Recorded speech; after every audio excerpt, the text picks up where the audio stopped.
No one can stop me, I feel like the greatest. Don't say be humble, I patiently waited. All of this love and I ain't even. Yo, what is good, everybody? My name is Coaster King. Today I'm going to be doing a new series on the channel called Underrated, Overrated, or Fair, where I go through 3 coasters that are pretty similar and say which one I think is underrated, overrated, and fair. So the 3 that we're going to be doing today are Apollo, Chariot, Nitro, and Diamondback. So without further ado, let's just get right into the video. So coming in with the underrated spot is going to be Nitro, the B&M Hyper at Six Flags Great Adventure in Jackson, New Jersey. This Hyper is often seen as one of the weaker Hypers out of the ones that B&M's made, and it really doesn't deserve all that. This drop right here is absolutely insane, especially if you're in the back row, and even in the front row, the wind that's going to your face is crazy. This hill, I admit, is not that good, but it's still just a great ride, you know. And then here come a bunch of floater airtime hills where you get sustained floater airtime that's really unparalleled from all the other ones we're going to talk about on this list. I feel like Nitro is one of the better B&M Hypers, and I feel like it's really not seen as that by the general coaster enthusiast. So I feel like it's underrated in that sense that people don't really see it as one of the better B&M Hypers when it honestly is. It's just not an average B&M Hyper.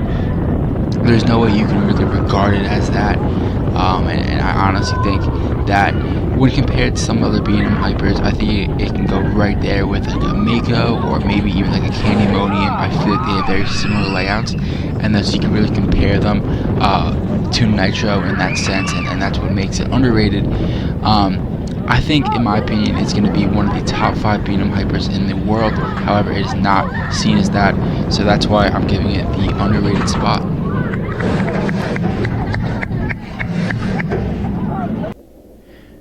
For the fair spot, I'm going to be giving Diamondback at Kings Island. So Diamondback is often seen as the best B&M Hyper by many enthusiasts. And honestly, I can definitely see why. The theming is awesome. You know, it just looks so great with the grass as compared to like a Nitro or some other rides that are out there at B&M Hypers. It really uses the area around it really well and has a phenomenal layout. These airtime hills are just awesome. Tremendous airtime that you're going to get. Sustained floater airtime. You can really not complain about it. These bank turns are always going to be fun, especially on the end towards the inner part of the bank turn. These hills just over and over again. I guess it's 3 in a row. It's just awesome. Everybody knows this helix is great, and you go right into a brake run. That is not that bad for a B&M Hyper. It can be like almost like a Goliath one or a Titan brake run. Thank God it's not that. And you go right back into some airtime hills with sustained floater airtime, and that's what honestly makes it stand out among all other B&M Hypers. This sustained airtime. You know, by this time, a lot of Hypers would be over already, or definitely like slowing down towards the end. And this one keeps going with a lot of airtime, and of course has the infamous splashdown thing right there, which is definitely really cool. And that's why I think that's a fair. And lastly, for our overrated one, I think it's Apollo Chariot. So this ride is seen as one of the best coasters in the world, and it should not be seen as one of the best coasters in the world. You go on this mini drop right here that's supposed to give you some speed to go over the main drop with, and you don't get really too much airtime. Nitro and Diamondback both have much better drops, and when people say this is better than Nitro, it just doesn't make any sense. This airtime hill is decent. It's not anything great, and you know, it does have a rattle. Especially if you ride it on the outsides, you're going to get definitely some roughness on the ride, and that's definitely not too enjoyable.